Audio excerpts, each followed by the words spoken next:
R35 ahead, power unleashed, God's will never cease.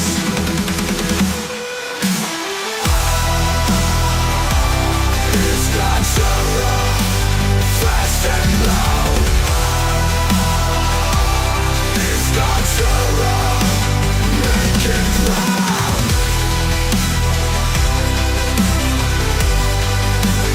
Make it loud. Make it loud.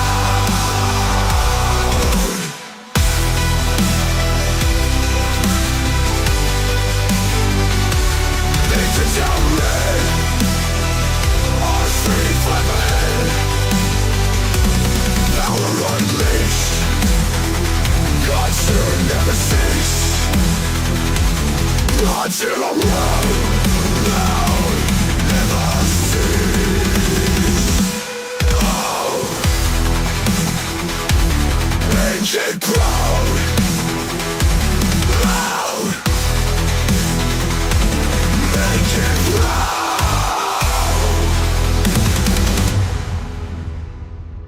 Hate the town red, R35 ahead, power unleashed, God's will never cease. Make it proud. He's got terror, fast and loud. It's got terror, make it loud. Make it loud. Make it loud. Make it loud. Make it loud. Make it loud.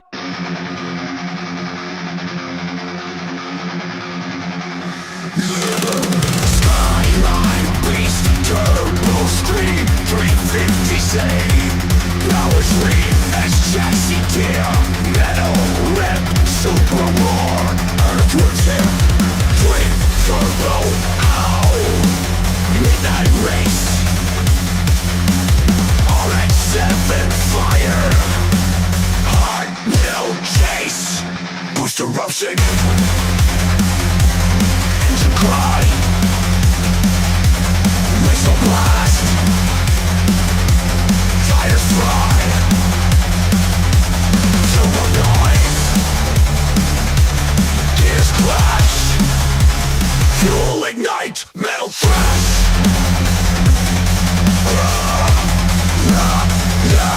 Don't flash. Tarmac the valve, steel heart, skyline shadows, tearing apart. 350Z, flames they spit, chassis drift, never quit. Turbo surge, spirits bite, super ghost, speed of light, booster eruption, engine cry, whistle blast, tires fry, turbo noise, gears clash, fuel ignite, metal thrash.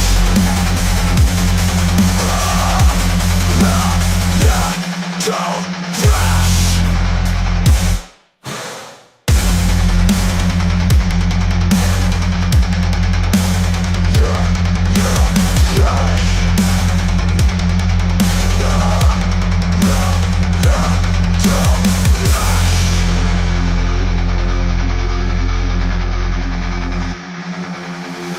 Tarmac the valve, steel heart, skyline shadows, tearing apart. 350Z, flames they spit, chassis drift, never quit. Turbo surge, spirits bite, super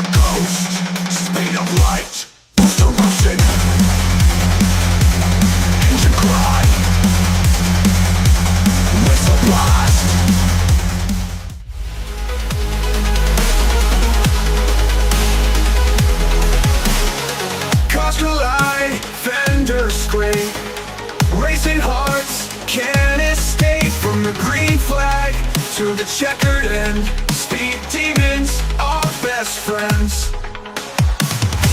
The back maneuver, always true. Racing legends breaking through. Laps and spins and dirty tricks. Till Friday, fix your kicks.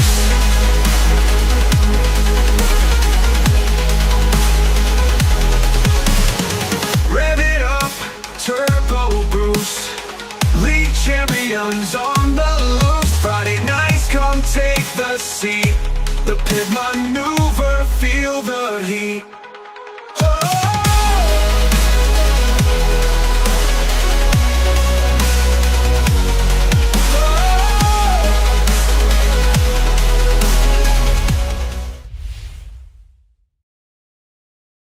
We got no video. Worries. Take your time. That's all right. Hi, guys. We'll be here in a second. There we are. Now we're here. It's us. All right. Hey, guys. Welcome in. This is episode 11. It is calling it the Haastile takeover. Haas spelled H-A-A-S, in case you didn't know. And that's going to be tonight. I'm joined again by Eric Leitsky, the one, the only, the best guy in Florida. Whoa. Maybe other than I don't know. Joined by Eric, and it sounds like we just got somebody to join the. And of course, you just cut out for like that whole 5 seconds. Now I'm back, right? You are back now. I have no idea right. what's going on. All right, so I got Jimmy Howard over here to my left, and guys, by the way, in case you haven't seen my video yet, which we need to talk about in the intro as well, slow motion broadcasting. If you guys are watching this, obviously, I'm not going to be a part of starting in October, late October after XSLR. Yeah, due to some family things. My wife is having a baby, her first baby. So, yeah, so we're dealing with that. But Jimmy's a really good friend of mine. Came down to Arizona, bachelor. Sarah stayed up at his house for a few months before I came up here. Jimmy's going to be. Everybody, welcome Jimmy in. And who's that in the Discord? Into the podcast room. Oh, Hey, We got Jesse here as well, guys. So, guys, what's going so on, Eric, man? how's your week been, Eric? My week's been a week. Let's just say I'm really looking forward to Formula One kicking back off. I'm excited to have something to look forward to on the weekends and analyze and see all kinds of soap opera-y bullshit for weeks to come on all the rumors. But yeah. What about you, Jesse? How you been? what a week, man. Yeah. I'm sorry. I just literally got wrapped up with dinner, getting the kid down tonight. Ugh. Oh yes. Hey, stop bringing that up. Dude. Just stop. I don't have to worry about that for another 8 months. Let's not start talking about it now. We'll go in. We'll stay out of the dad talk. Yeah, happy F1's back. Should be an interesting next 10 races. Although I think the championship's probably done, but it's gonna be spicy. I think. There's been some sim news that's came out. Some hardware's hit the market. That'd be fun worth talking about. Oh yeah, we got all kinds of things to talk about tonight. Before we get to that, Jimmy, how's your week been? What you looking forward to racing wise? We're gonna bring up the NASCAR thing too. Don't you worry. Super quick, before you go into that, Jimmy, Adam, turn up your guys' gain a little bit, because you are still cutting out here and there, but Jesse's clear. Sorry to interrupt. Go ahead. Is that better? That's better. All right, yeah. Not much big news on the racing front except for Kyle Larson being a dummy. I'm not a Max Verstappen fan, but I don't know if being an F1 car would do that. Yeah. But my boy Jack Doohan did just get signed to Alpine for next year. I'm kind of happy about that because I love his father, Mick. Yeah, hell yeah. What do you think about Jack Doohan beating out Mick Schumacher for that seat? Because it was rumored that he was in contention for that, and I don't know. The Doohan name, it's got some weight to it, but you could argue, especially in Formula One, the Schumacher name is even bigger. So how does that make you feel getting to see that? Mick has a tape you can watch. There's evidence of him racing Formula One and not doing great. If Jack does a little bit better, his tape is already better than Mick's. That's some straight facts right there. Don't pick up your phone. You're going to hear some crazy noises because we got some facts incoming. Oh, my God. But no, Jack, I mean, I grew up watching Mick Doohan, That's what's and up. so to see his kid racing is like makes me feel old as shit, and I'm not. But it's cool to see him getting signed finally because he's been around that team for what, like years, just sitting in the background. Yeah, it's been a long time coming for him for sure. So I'm glad he's getting to see that, that opportunity for sure. At least people without money are getting to try.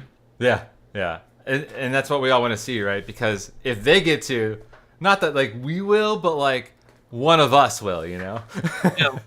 Not everybody's last name is Stroll. Right. That's so true. Oh man. What if Yeah, it was?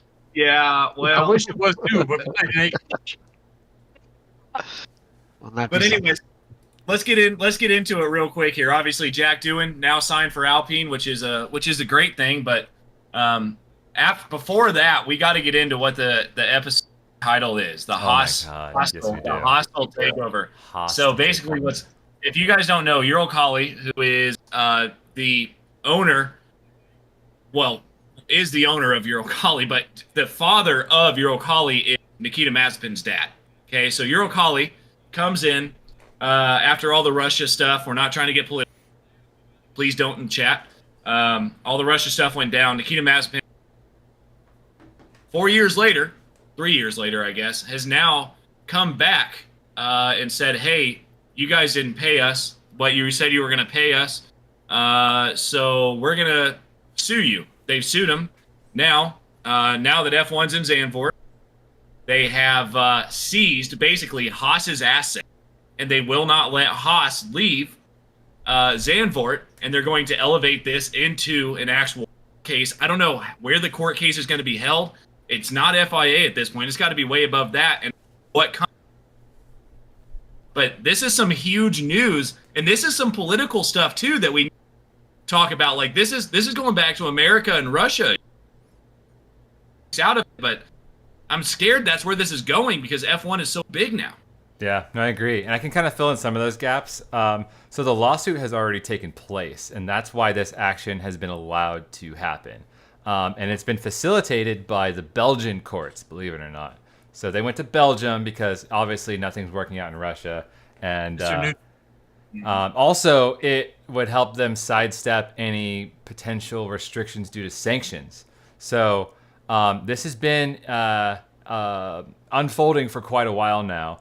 And basically, there was a July deadline that Haas needed to pay out the remaining, I want to think, so it was a $14 million initial investment, and they wished to recover, I think it was 8 or 9 million of that, something like that. So yeah, that was supposed to be done by July. I think we all know that we're a little bit past July at this point. Yeah, so at that point, they were like, okay, well, they owe us these debts, and, it was due June 12th was the decision.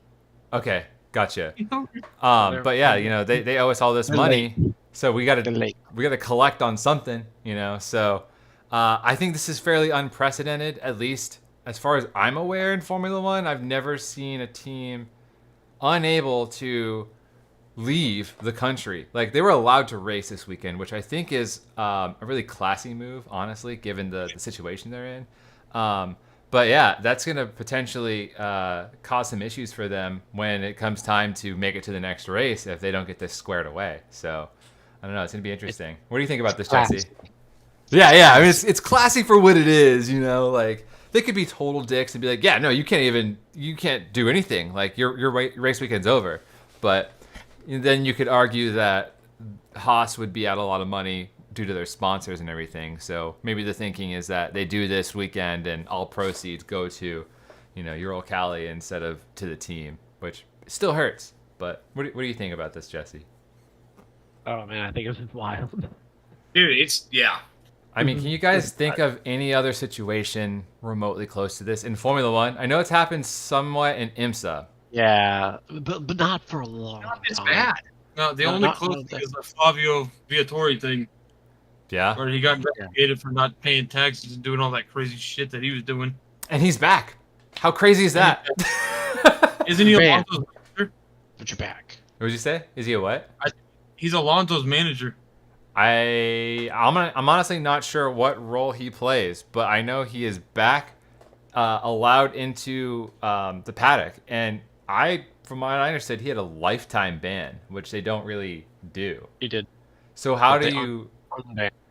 I mean, if we look at his whole career, he has just gotten away with murder when it comes to the FIA, and then to get a lifetime hiding ban out. overturned, like He was holy literally. shit. He was hiding out when he I mean, come on, it's he was avoiding his native country are you- for like That's true. crimes and That's true. after all. Are you not He's trying- trash. Are you not trying if you're cheating? Jimmy says. okay. Are you not cheating if you're trying? I mean, I don't know. It's difficult to say. Actually, this could dovetail beautifully. What about the Mercedes wheel? Yeah. Oh, come Well, on now. So more recently than that, That was innovation. that was That's not innovation. Not cheating. Have you guys heard the recent allegations as to why Red Bull was so competitive with the G-sensitive brake bias? Dick No. pics. Yeah. So, right? Yeah, I mean, dick pics too. Image number 78, forever burned into my mind. But yeah, no, so with Red Bull, they're the most recent, I don't know, perpetrators of cheating. But like you said, if you're not cheating, you're not trying. So this hasn't really been confirmed by anyone that I would say is like really substantial. There's been lots of speculation, and the FIA hasn't said anything, but they did make a rule change banning this system. So putting 2 and 2 together, they wouldn't ban such a system mid-season unless someone was caught using it, and all of a sudden Red Bull's not so fast. So Right. from what I've seen, basically there was like a little floater in the rear brakes, like right where it tees off. So when you're going around corners, it will basically allow the inner wheel to have more pressure and rotate the car, which is substantial. Like, that's going to make a huge difference. You can be way later on the brakes. You can do all kinds of different dynamics with the car. It's like And- the second brake pedal in the old McLarens. Exactly. Like a Exactly. pedal. Well, yeah, and think about what that's going to do if that's actually the case. Like, think about what that's going to do. Like, we're now talking about innovation, F1 cars, right? Think about what that's going to do for real life road cars. Yeah. I mean, that's huge, and that is. I mean, And why can't Sergio Perez use it? Oh my god. Damn. I maybe mean, it's asking like- the real questions, right? But what's been the order, right? So they come out with this little rule, right? Although the rule doesn't affect anybody, it says. Right. Which, come on, you know they come out with a new rule that it's about somebody. They made it a 100%. rule. Yeah, and they can't just come up with this stuff in the rule book. That's not what they do, right? So somebody stepped across the line. Everybody seems to think it was Red Bull with this technology. At what point was Red Bull caught? At what point did they cover it up? And then how long has it been since that point until this announcement? Has it been this last couple of months? Has it been since beginning of the year? When did that happen? Because it's like the Ferrari thing, right? With the Ferrari changing the fuel filters, like Yeah. we didn't hear about it, but all of a sudden their performance fell, and then Yeah. we could look back and go, this was the race they fell off. From I what I think- understand, it was like 3 or 4 races ago they were caught, and then this is why the gap has been closed so significantly.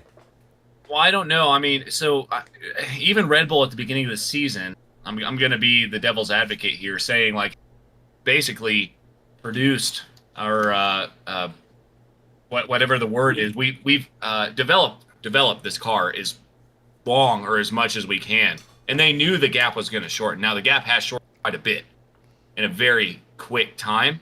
But a lot of that had to do with the bendy floor, right? The bendy floor that they had and all of that stuff. Like, and you wonder if the FIA is inventing now to try to say, hey, really, it was this, and we caught it. But, I mean, I could see it. God, I mean, how? They did, Go ahead. they did it in 21.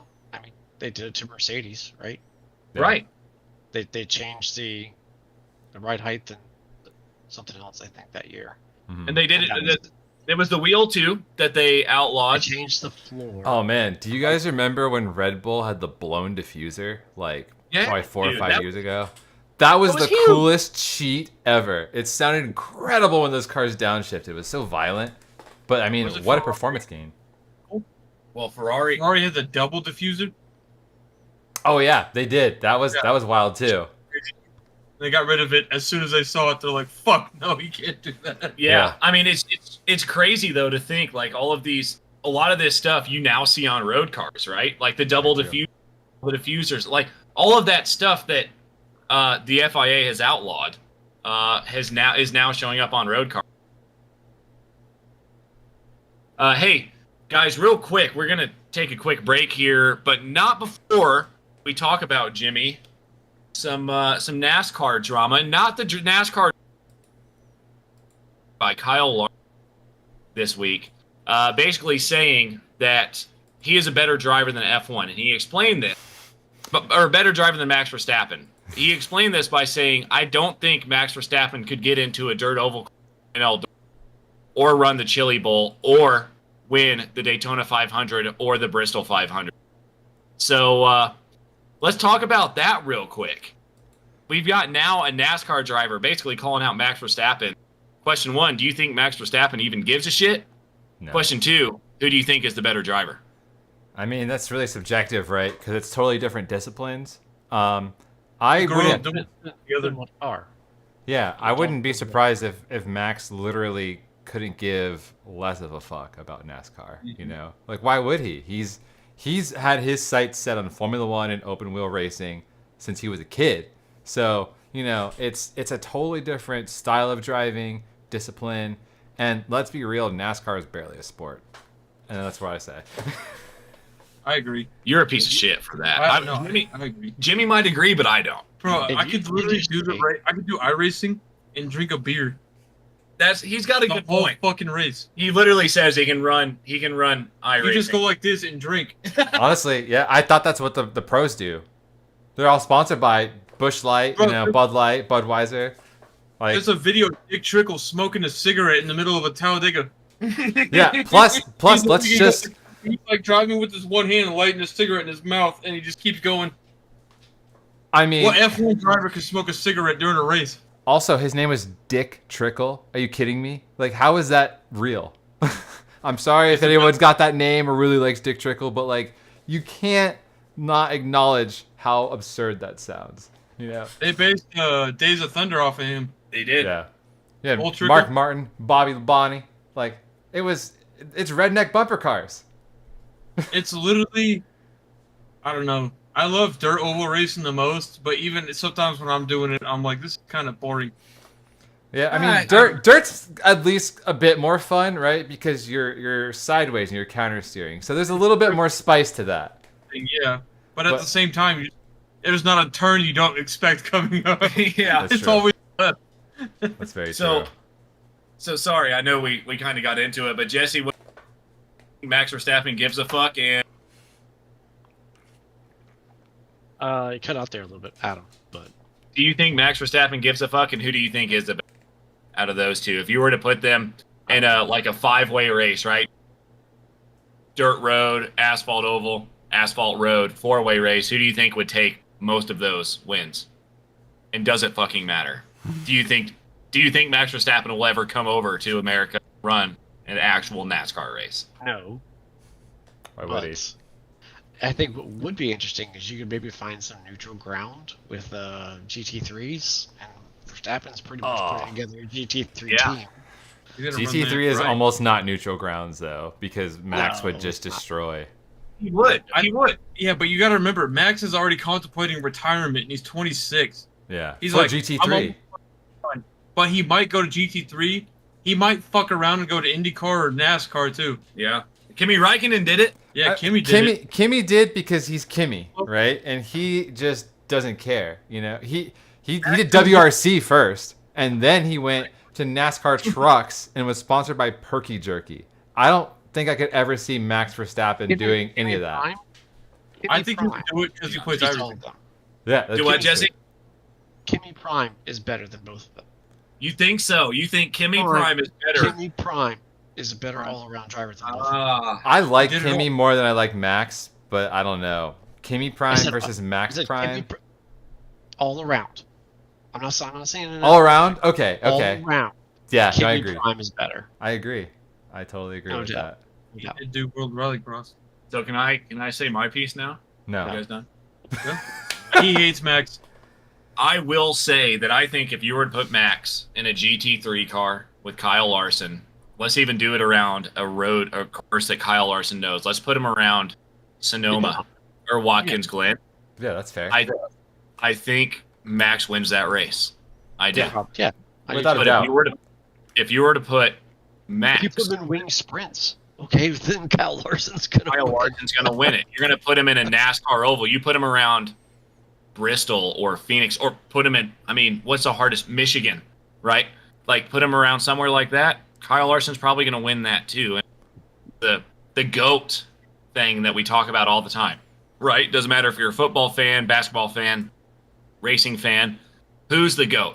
Well, you really can't compare who the GOAT is. They may all be racing drivers, but they're not all the same types of racing drivers. Yeah. So it's tough. But Eric, we need to take our first break here. I think Jimmy might have to go get ready, so it might just be you and Jesse here coming up. Guys, this is going to be a bit of a shorter podcast tonight because And you just cut out for all of that. can you hear me now? Yes. How much did I cut out for? All of it. Okay. So The entire podcast. Welcome back, Adam. Hi, all right, guys, I'm back. So first break coming up here. This is going to be a shorter one tonight because we got some motorcycle flat track racing to go to. You saw a guy join Robert back there trying to hide away from the podcast. So we're going to do some flat track. We're going to watch some flat track racing tonight. And but yeah, let's take the first break and we'll come up on the second one here, Eric.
Is your tachometer already at 9,000 RPM? Well, guess what? It's about to go to 11. Check out these videos from our sponsors.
right, as you can see, we're back, and it's me and Robert sitting back here. Robert's enjoying his beer. Like I said, we were talking about the motorcycle flat track race before we left. So me, Jimmy, and Rob, and another guy from where I work are gonna go watch some motorcycles, some actual dirt bikes drive around in circles. Have you guys ever heard of flat track racing? I have, and I've gone to see it actually. I grew up BMX racing and love two wheels, so I am very familiar with all things in the two-wheeled world.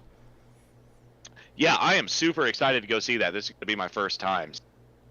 Yeah, it should be a lot of fun. Good Friday night, but we have to talk about. I think Jesse, you got something to talk about with the sim side, right? They've come up with some actual like real feel pedals.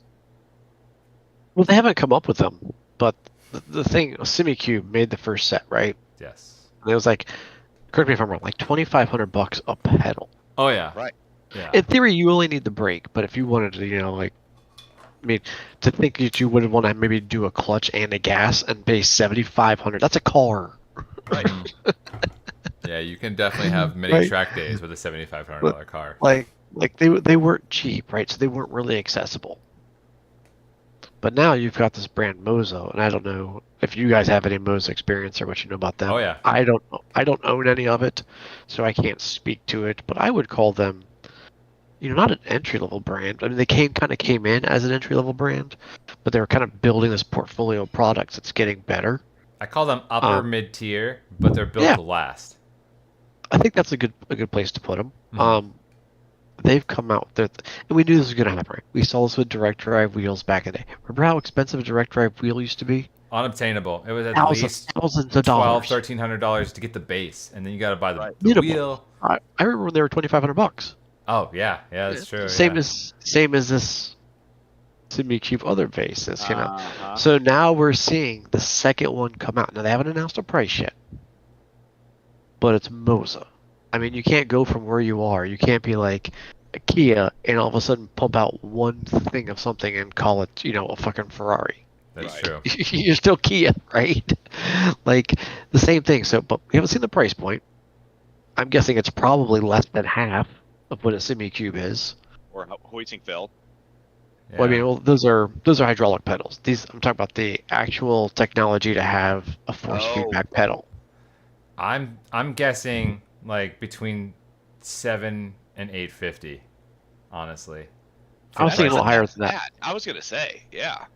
I mean, they could definitely justify higher, but then you're a lot closer to the SimiCube price point, and Moza, like you guys are saying, like they've become pretty well known and they're more accessible, and I think they're going to try to keep that with these pedals because I mean, how many more people are going to buy these pedals if they're in that range? Like under that $1,000 mark, it is so People much more will. attractive, and they're going to steal so many customers from SimiCube. The production's going to go up quite a bit, so their cost is going to be a lot cheaper. I think it'd be a smart move for them to put it in that ballpark. Maybe cheaper if they can swing it, but I don't know. It'd be tough to kind of undercut them that much and not lose their ass. Yeah. But now no, we're I talking totally get that. about force feedback pedals, Yeah, that's huge. not just wheelbase, but pedals. That's Right. absolutely And I huge. have a friend who tried the SimiCubes and he gave us feedback. And a lot of it's like what a lot of the other reviews say. It's kind of good. It's cool. Is it groundbreaking? Not really. I think a lot of them still say you'd be just as good with like a nice set of Huskies or whatever your budget allows. But I don't know, man. I'm intrigued. I'm excited to see the second brand come out because that means the third and the fourth brands are going to come out 100%. and they're going to start coming down in price. And if we were to start the stopwatch now and come back, a year from now and say how much we think they are and how much they actually are, I mean, look how cheap DDs are. You can get a Fanatec. I mean, not that you would want Fanatec right now. God. Yeah, Logitech. Everybody's got a DD now. Everybody. Yeah, the that's lowest true. end brand have a DD. That's true. Can you even buy a belt-driven wheel anymore? No. Super hard. I mean, No. you can. Yeah. Who? But Thrustmaster? Are they the only ones? They are. Hi, Sherry. How are you?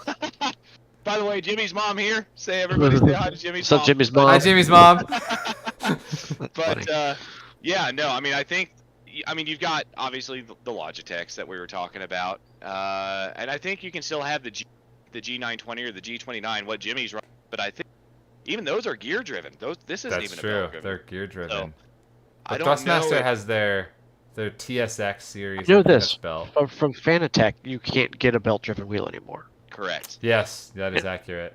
and you can't get one from SimMagic. You can't get one from Moza. Right. So the more reputable brands do not support gear belt-driven at all. The entire lineup is direct drive. When just a handful of years ago, a direct drive wheel was the holy grail. Yeah, it was. And I mean, trickle down to that technology, but it's awesome. And we're seeing it. We're getting it in pedal soon, man. Yeah. Right. I remember too, before I ever got to drive in a direct drive wheel, you know, when they're still unobtainable, it was like, how good can those things really be? And, you know, if us talking good about them doesn't convince you, just look at what Jesse just described with the market. They're literally everywhere. You can't not get into one because they're really that good. And so anyone out there listening who sim races and doesn't have a direct drive wheel, I mean, now might be the time to upgrade because, like, you know, is it going to make you faster? Not necessarily, but the level of realism you're going to get out of it, it's incredible. Get any faster. Yeah. No better. But you feel like you're driving a car, right? Well, I had a V2.5 Fanatec. Okay, so that's pretty. That was pretty top of the line nice for a tech. belt driven. Yeah. And then I went to CSL DD, and I was just not really impressed with the CSL DD. And then I got my SimMagic Alpha Mini Wheel, and I am super impressed with that. And we just got 360 hertz for this. Oh, nice. For my racing, that's other news, which worked out in my favor. And it's not it's not revolutionary. It's not like go buy a SimMagic wheel because this feels better than anything else. Like, it's a nice little something extra. For sure. I feel like drivers should... Go ahead. Sorry. I'm sorry, guys, to cut you off, but again, we've got the flat track stuff going. We got people starting to gather here behind me in case you could or you couldn't see. So, Eric, I might let you close this show out unless we want to close it out now. It's totally up to you, my man. I don't know, Jesse. What do you think? Do we have any other topics, or should we just go ahead and close it? Whatever, man. If you want to keep riffing, we keep riffing. I mean, there's some other iRacing came out with some stuff for next season. Oh, are we talking like the McLaren, stuff like that, the BMW? And the McLaren and the BMW. Okay. All right, yeah, we can roll with that for a little bit. So Yeah, I'm sorry to cut you all short. Next week, guys, I'll be here, my full self, back in my own room. I will be there, and we can talk about all kinds of crazy stuff, and we're gonna have a great night. But right now, I'm gonna get the hell off of here and start hijacking Jimmy's computer, and we're gonna go watch some motorcycle racing. So enjoy, man. That sounds more fun than I'm having. yeah, man. I hope you guys all enjoy it. Take pictures, and send me drunken text later. 100. Well, you already know that's coming. They can come right now. I'm not sober. All right, let's do it. I'm out of here. All right, man. Take it easy. Deuces. See you, buddy. Oh, man. We won't stay too long, but I mean, we are getting in the sim world. iRacing dropped their next season. I'm assuming that is all the content. Who knows if they have something hidden? Yeah, that's, they and I don't tend to remember- kind of have like a preview of those things, and they don't really do They've been doing surprises. You know, I didn't. One thing I didn't see. Sometimes they slip at a nugget, but usually not much anymore. Yeah, are they releasing any road courses with this update? I saw the cars, but I didn't see any courses. I don't think so. Okay. I didn't see any major road releases. Gotcha. I am excited to see, you know, that the McLaren is getting updated because... Oh, Barrera's on the chat. Oh, snap. The juice is loose. What's up, buddy? Yeah. You might know. Hey, Juicy, so we're talking about new iRacing content. Are you aware of any road courses coming out with the next season update? We're talking about the cars, and we're kind of aware of that. But yeah, I don't know if I saw any courses. But so I'm excited to see that McLaren's getting updated because that's a car that I've wanted to love for a long time. And I don't know if it's just the dynamics of the car or if it's how iRacing implemented it, but it wasn't fun and it was usually just death. And the only cool thing about it was the flames. But iRacing tends to have, you know, a history of when a new car comes out, it's pretty phenomenal. And then they end up kind of nerfing it down, watering it down as it's, you know, not as new and fresh. So I don't know. I think it could be a good time, and I'm also really excited to see that they added the updated M4 GT4 car. Right? Piggy. What's that? I said the piggy. Yeah, exactly. Like Yeah, and I know the grill and the looks of it are or very beaver teeth or whatever you want to call it. yeah. It's kind of a controversial look, but it's still miles better than the Lexus in my opinion. That thing is god awful. I do love the BMW. Just despite that face, but yeah, it looks pretty cool. It's got a lot of canards on it. It does have, a little bit of a butter face. That ass though, But yeah, really excited to see some of these other, tiers get or disciplines of racing get updated cars, because the GT4 lineup has gotten a little stale. The last car added to that was the Aston, right? The last GT4 we got was the AMG. Oh, when was that actually? Was Yep. that Yeah, recent? the Mercedes. Mercedes has been in for a long time, but it has been a long time since we got a GT4. Okay, gotcha. I thought it was. I the can't Aston, right. but I okay. can't remember. It might have been the Aston. I can't remember, but it's been a long time since they kind of like gave GT4 some love. Yeah. Which, to be honest, there's a lot of GT4 cars out there in the world. Like, Yeah. they don't have the Mustang, they don't have the Camaro. I mean, the Yeah. Camaro's gone, but I'm just saying. Right. Then the Supra. The Supra oh, would yeah, be a cool and one to see. And Toyota announced they're doing the Evo 2 version, so they're going to nice. continue to support the Supra in GT4. Love to see it. Although you can argue the Supra is really just a BMW. Yeah, it is. It's a Supra. But there's no Z4 out there, so it's good to see that power plant's getting represented, right? Because the M4 is a different beast than the Z4 Supra. Totally different car, different engine. Is that right? Oh yeah, B58 versus S58. Okay. Yeah. So massive difference there. So I don't know. Maybe it's kind of interesting that BMW doesn't bring the Z4, because, we talk about the Z4 GT3 car only with the fondness of memories. That car was maybe the best one that I've ever driven in iRacing. The sounds were there, the looks were there, the handling was great. But I guess BMW isn't really trying to sell those cars. They know that's a very niche market anyways, the two-seater convertible kind of a deal.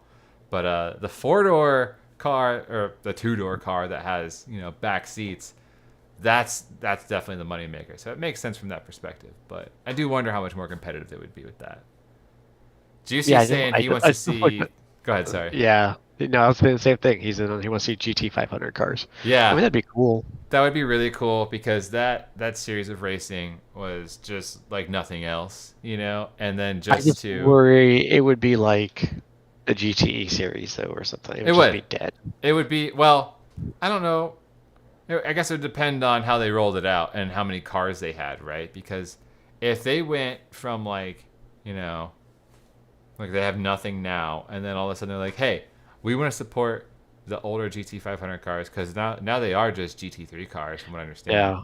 But I wonder about licensing that with Gran Turismo being, sort of like they are the this for so long. Yeah, so maybe that's why. I wonder if they're tough to license. Probably. I wonder if they It did could something be. like I could be EA speaking did. on my ass. Yeah. Well, But, no, it's reasonable to think. I don't know either. But Porsche wasn't available to like. I remember if you were back in the day, like there was no man. Porsche in anything besides what EA had, and then when they finally, I think it was like Forza 4 or something. Yeah. Like when that license finally went up, like they unleashed Porsche on like every game, and it was great.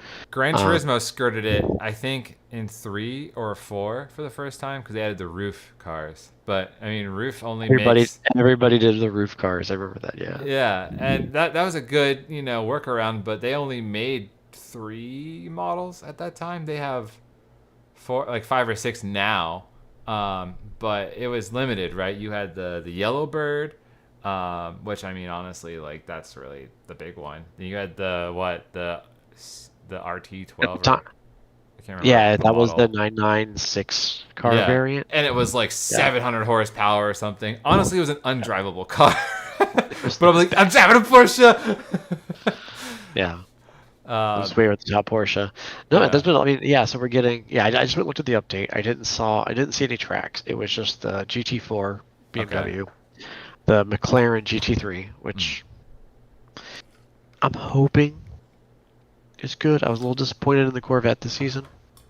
Oh yeah, you have been driving the Corvette. Actually, yeah. Give your feelings on that now that you've driven it for pretty much a season. Like, what do you think about the dynamics of that car? It's really good, but it needs a tune.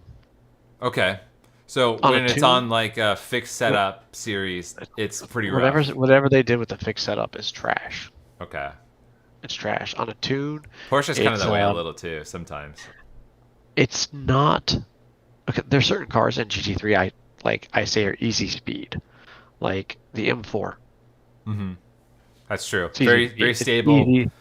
I mean, if you can drive that car fast, but I mean, usually out of the box, if you put somebody like who knows front engine rear wheel drive, like the M4 is pretty comprehensive. Like easy, like I said, easy speed. Mm-hmm.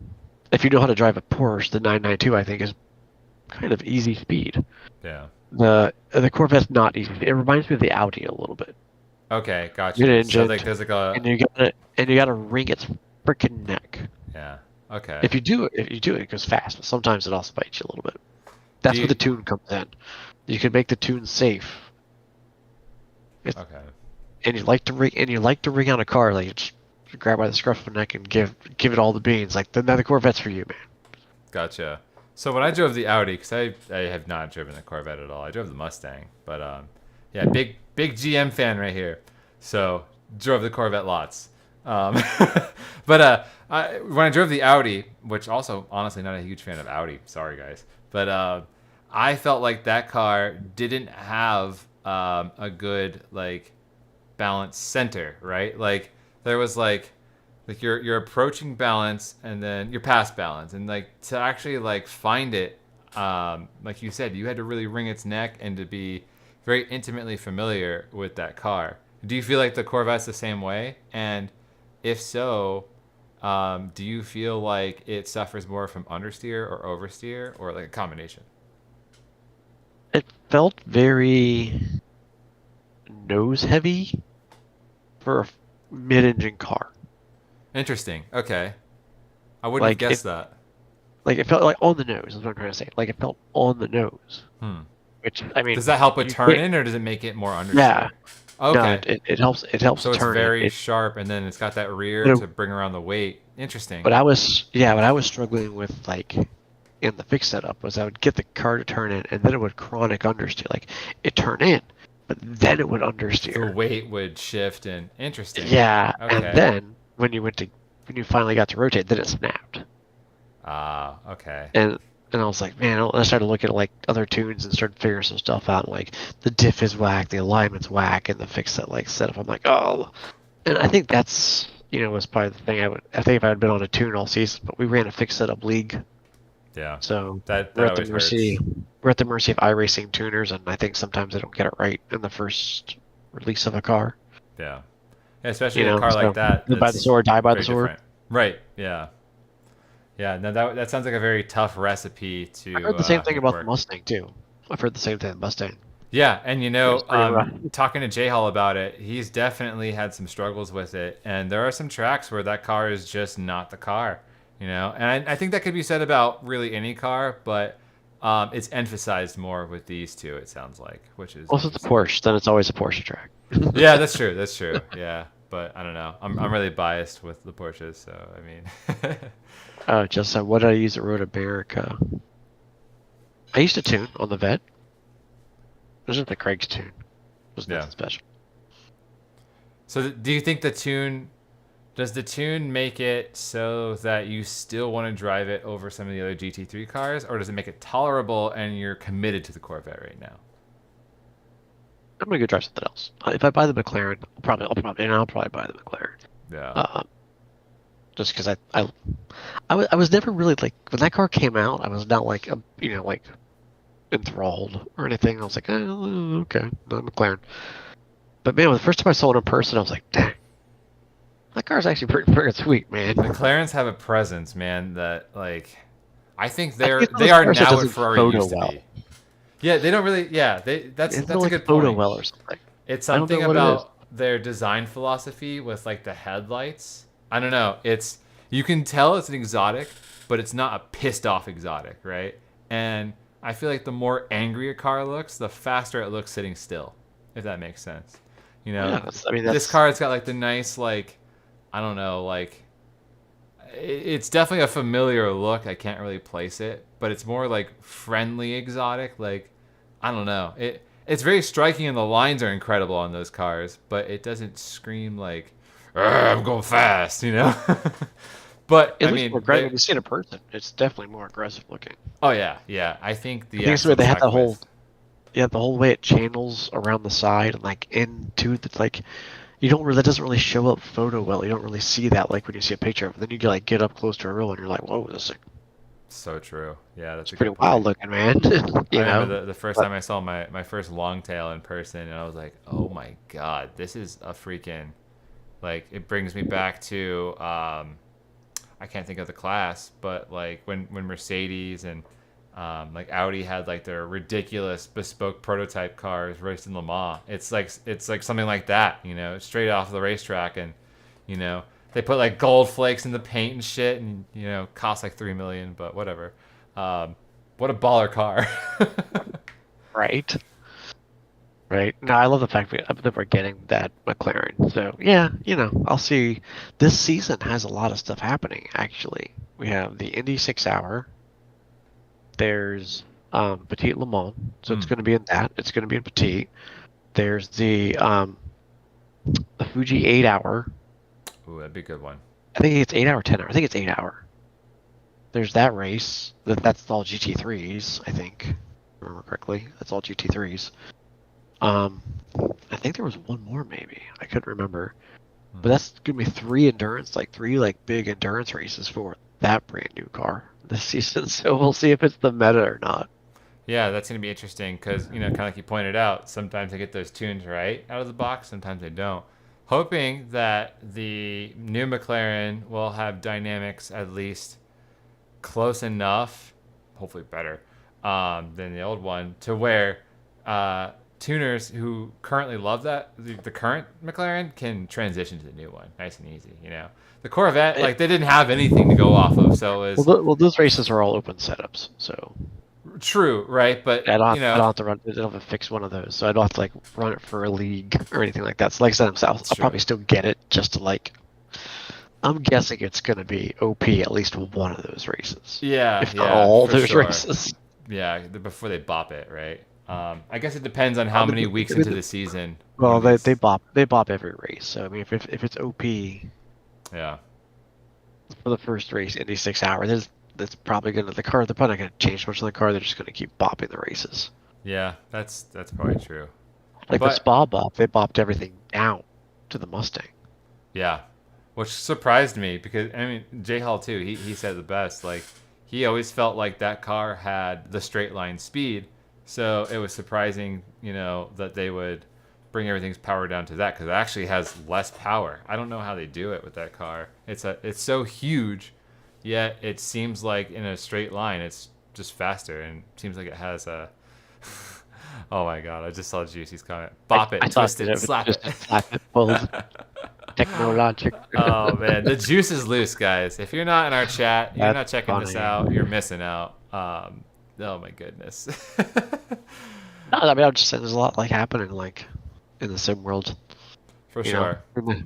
We all sim race together, so we should probably talk about it. Yeah, honestly, and that's a really good point, you know. Like, and it's really good to see as well because I feel like, you know, COVID was a massive upswing for iRacing and sim racing in general.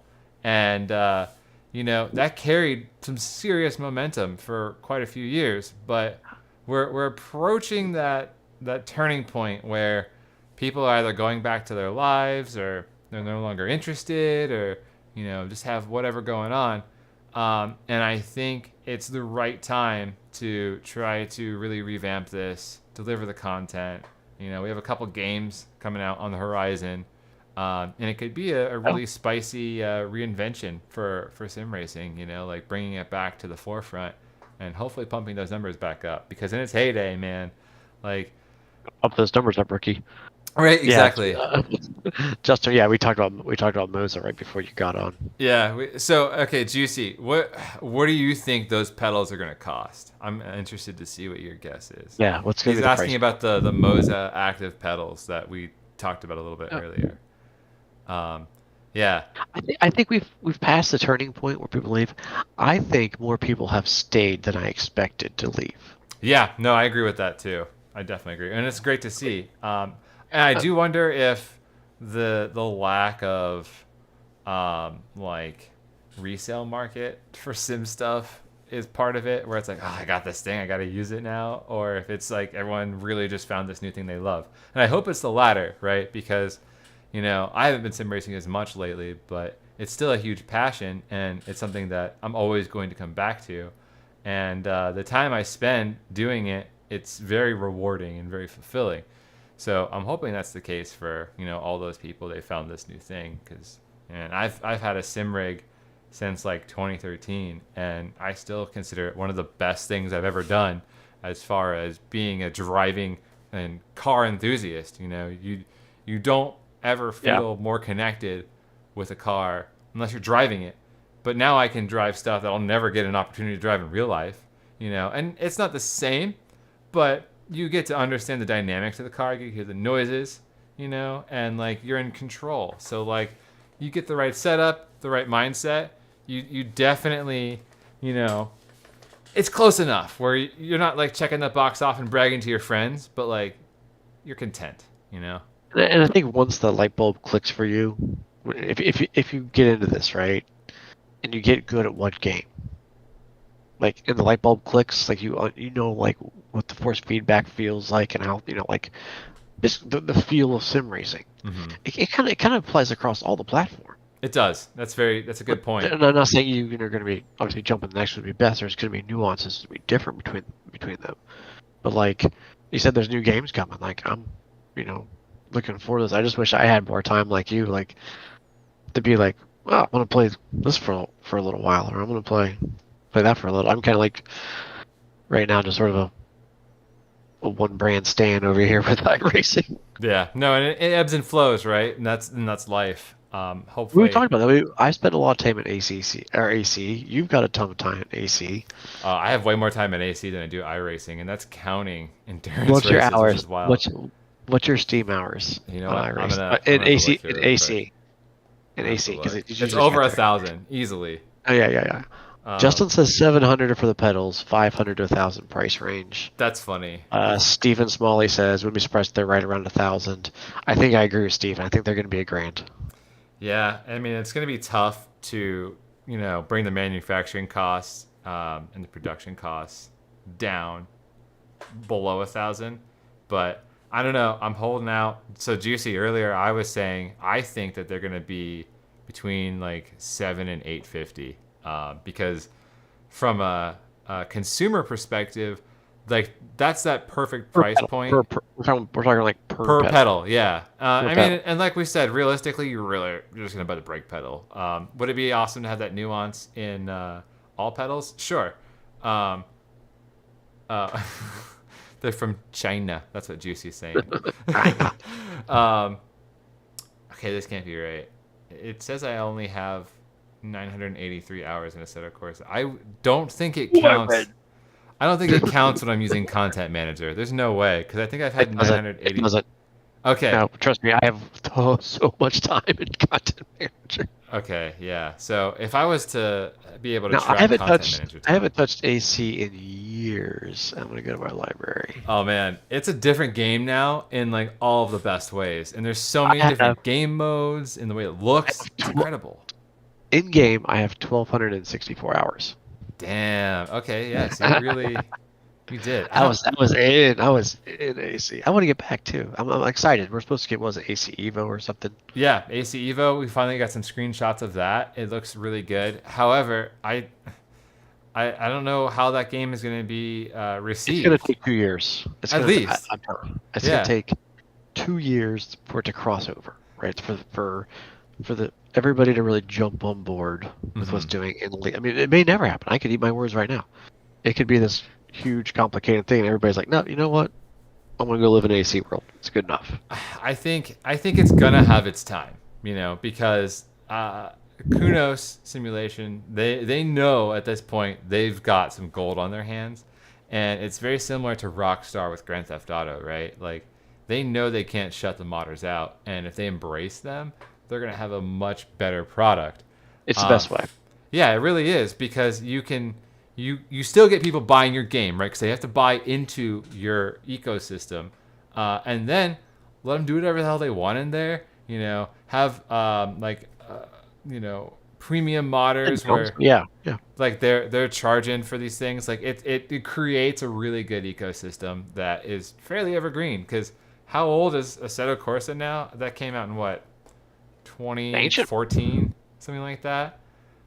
And it now looks no idea. and plays better than most games out there still, and it doesn't look like a game of that age. They've kept the progression, they've kept it current, and I wonder how many people bought AC this year. It's probably still a lot of people, and to say that about a game as old as that it's definitely a statement for sure. So Juicy was saying he wants to do the GT game mode for AC.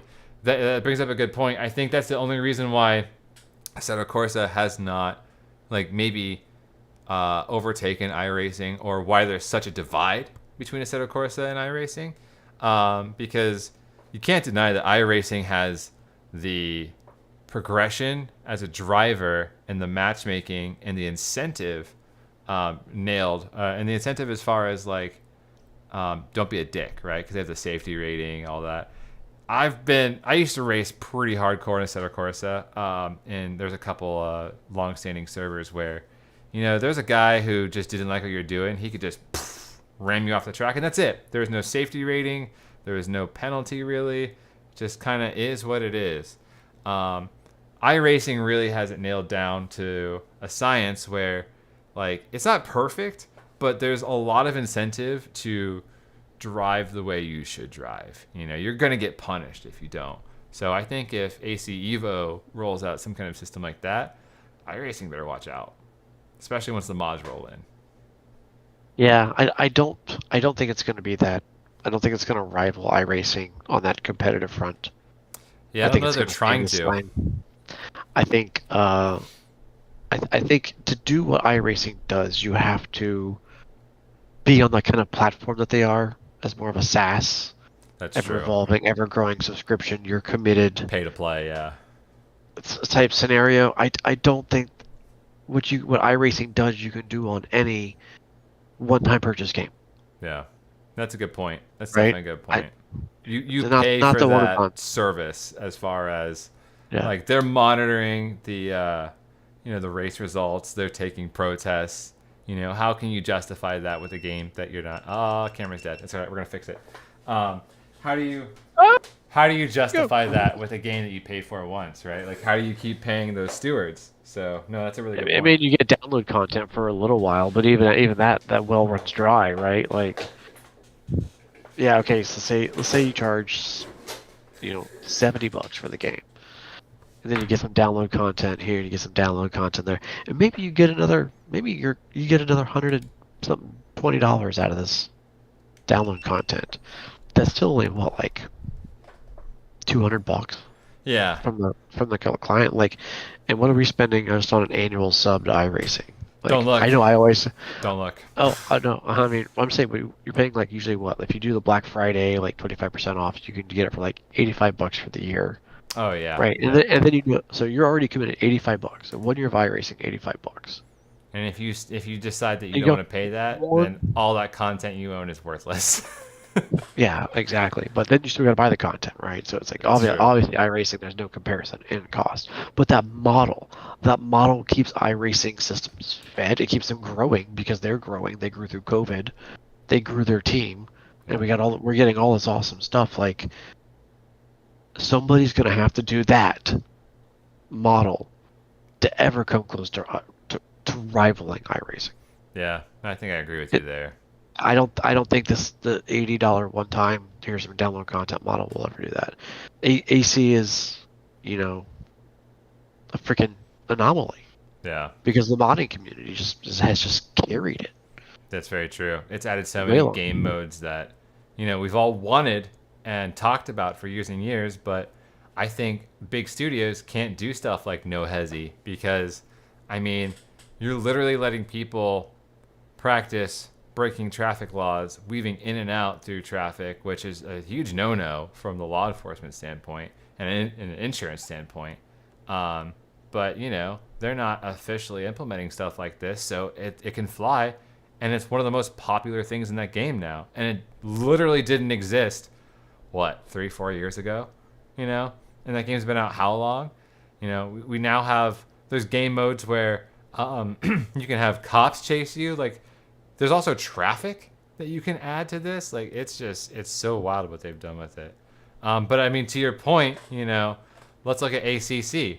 It's, I think it's superior to iRacing as far as the graphics and the sounds go. Maybe not so much the handling, but it's a very polished game. And I can't think of anyone that I know, and we know a lot of people who sim race, that are like, yeah, I drive an ACC. They might own it and they may have tried it, but they've given up on it, right? Do you know anyone in ACC? No. Yeah. I know people. But what do they compare it to iRacing? Yeah, and they hate iRacing. Okay. For GT3s. Gotcha. And I mean, they gotta say, if you gave me the choice of ACC's GT3s or iRacing's GT3s, I'd take ACC's. Yeah, there's something about those cars that is just so much more immersive, and I don't know, it's difficult to say realistic because I mean, obviously we've never driven a GT3 car, but that's closer to what I imagine. Especially the sounds, like the creaks, the squeaks, like you hit a rumble strip and you could bottom out. Like it sounds trivial. I would love. I could deal if we didn't get the graphics. Yeah. I want the sounds more. Yes, yeah. To me, I'm very much graphics. a feel driver, right? So like active pedals, this sounds great to me. More sounds, more immersion, like that would do a lot for me. Maybe not necessarily make me faster, but it'll make me more consistent, right? Because it's like, okay, if I hit this turn just right, this car is gonna squeak or groan like this, right? So I'm gonna be trying to do that. And it's one less thing that you have to like look for or watch out for, because like you hear it, you can't feel the G's. That would be, if you're really driving the car, that would be, your telltale. But since we don't have that, you have to rely on these other inputs, or I guess outputs, to really kind of get you into that zone. And yeah, I said, of course, it does that. I know a lot of people complain about, or a set of course, like competizione. That's what we're talking about. I know that people complain about the brakes in that game.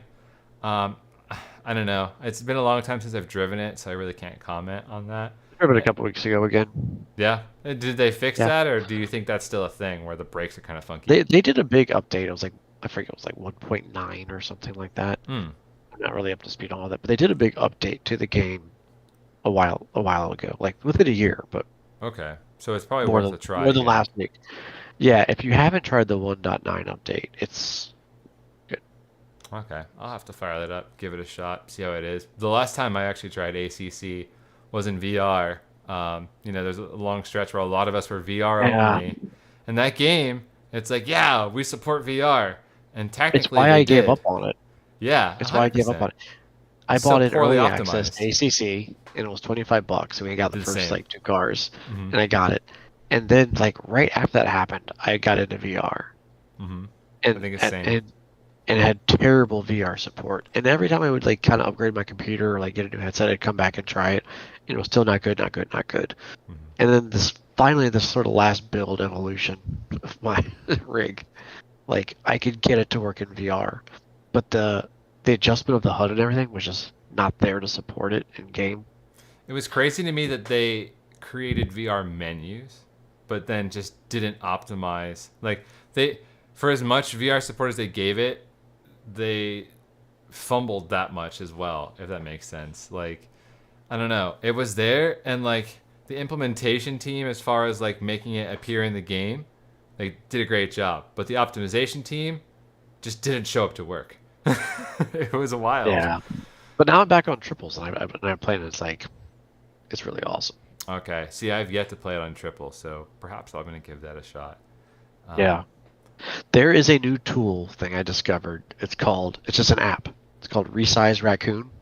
Ooh, okay. I've never heard of this. Just download the app, get it, and you don't even have to like do any of the triple setup. It just automatically does it.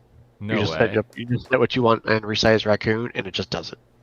Does that work for like iRacing and Sure, BeamNG and anything, stuff too? actually. Really? That's I mean, gonna I've be only tried it huge. for. Yeah, it's a new app. Okay, Resize Raccoon. I I'll had check already that done out. iRacing the old way, where you go in and you go into the Such a monitor pain in UI the and you ass. offset. Yeah, I had already done that before I found this, but I was looking to set up ACC, and I ran across this, and it wasn't that old of a video. Resize So, Raccoon. if Okay, you're I'll running pull triples, up. or you're thinking about going to triples, and you want the easy button for setting your games up, Resize Raccoon. Definitely listen to this We are man not because affiliated. God, what a pain in the ass it can be. You know, It like can be, yes. especially if Especially you if you try don't know what you're NVIDIA doing. Surround. Yeah. I don't like. Eh. No. I'm anti NVIDIA Surround. So does Resize Raccoon do like DPS where it'll like I think that's the right acronym where it'll render each screen separately, or does it do the way Surround does where it makes it all one screen?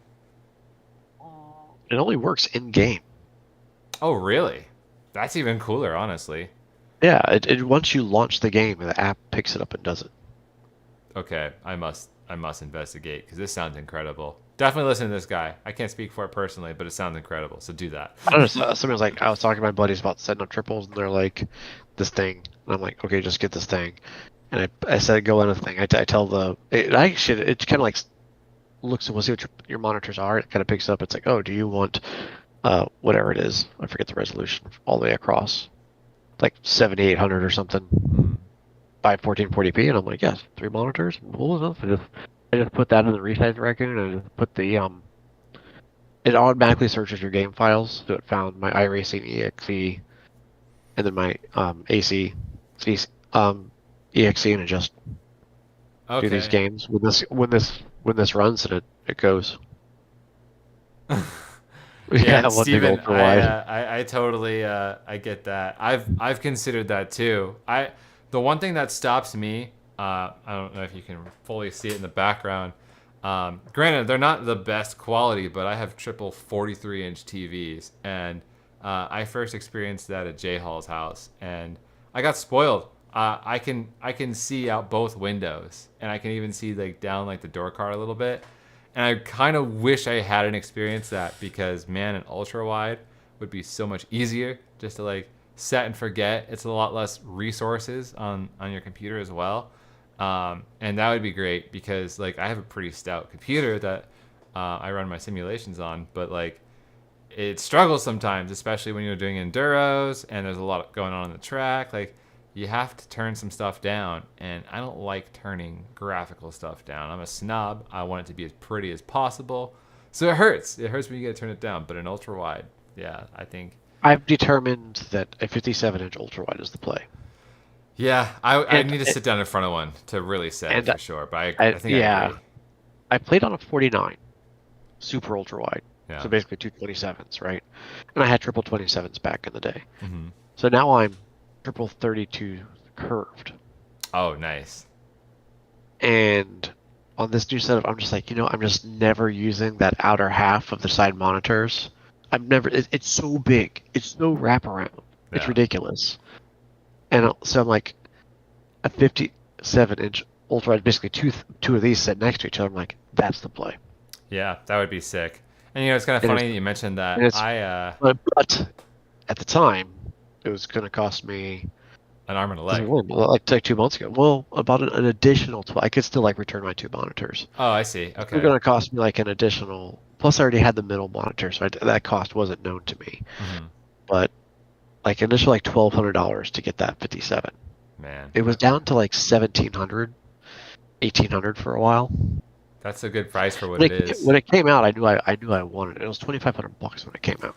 Oh, see, that's just a little too steep, for a monitor. I know. Like, We're back to the SemiCube conversation. Like $2,500 for pedals. What are you, crazy? Yeah. $2,500 for a monitor. What are you, fucking crazy? Right? Yeah. When I spent like $120 each on my TVs, like, granted, I would love to upgrade it because a 1080, 60 hertz refresh rate. So definitely nothing to really brag about other than the size, right? But yeah, I mean, even if I was to step it up and get 3 4K 60 hertz, like, I would be what? Maybe a total of like I would 700 go. in. I would try to go 120 hertz and skip the resolution if you could, but usually they're kind of married to each other. They are. I don't know that you can even buy a 1080p, 120 hertz 120. TV Yeah. anymore. And if you did, you'd be so close to the 4K 120 hertz that you would just want to go up to that. And unfortunately, those are like $500-$600 a throw on the bottom end, just to get into that ballpark. Which, I mean, once you approach that, I mean, then it comes back to the ultra wide. Like, do you just want to, I guess it really comes down to your budget, right? Are you buying one TV per paycheck, or do you have money in the bank and you just want to one and done it with an ultra wide? My wife gave me the go ahead because I was telling her about this. She's like, "Are you happy with your monitors?" I'm like, "Yes, but." Yeah. My realization is the 57 is ideal. She's, "Well, then just get it." I'm like, all right, I see this trap. Oh man, right? Like, you get it, but then what is she gonna get later? This doesn't cost me $1,200. This is costing me like $2,500. easily, because she'd be like, "Oh, well, how much did that cost?" And she'd be like, "All right, I'll make a note. I'm going shopping. I'll be back in a couple days." Yeah. With her, it's just whatever shows up at the front door because freaking Amazon or whatever. Oh, there you go. Yeah, even better.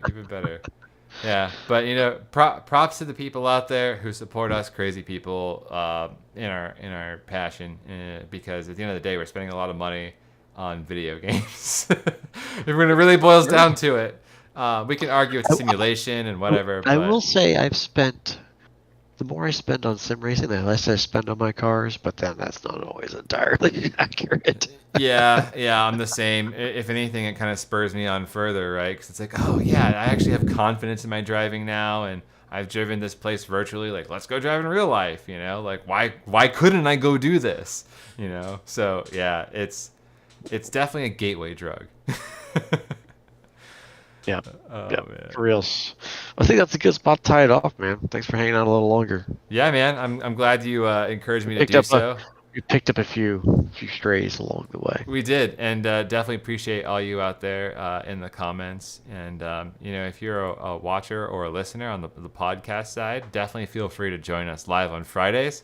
We simulcast to Twitch, to YouTube, 2 different YouTube channels.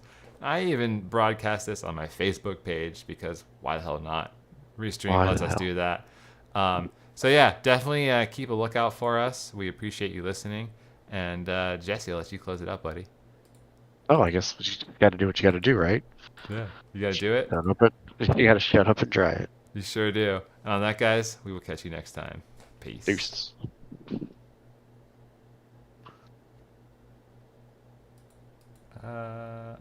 There we go.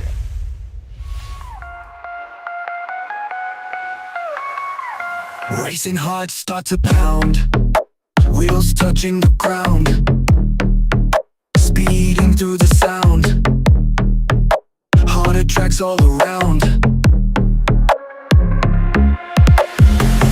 Adam, Eric, J-Hole, Jesse race. Friday nights, take your place. Formula 1 GT, free chase. Virtual leagues in your face. The pit maneuver, feel the thrill, feel the groove. The pit maneuver, engine roar, make a move. Race cars flying by, adrenaline sky high. Gear shift before your eyes, champions never lie. Get in the zone, get in line, drifting tight, chasing time. Checkered flags we climb, cross that finish prime. The pit maneuver, feel the engine scream and cry. The pit maneuver, Burning tracks reach the sky.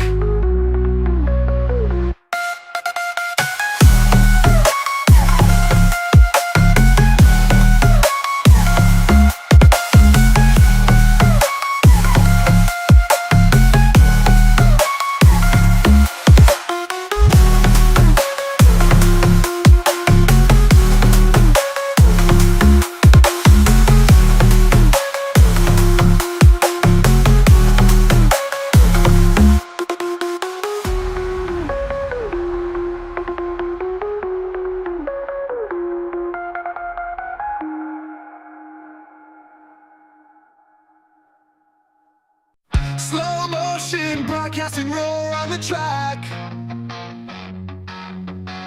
Talking on racing, thrilling the racer's neck. IMSA dreams busted, tires whiter than black.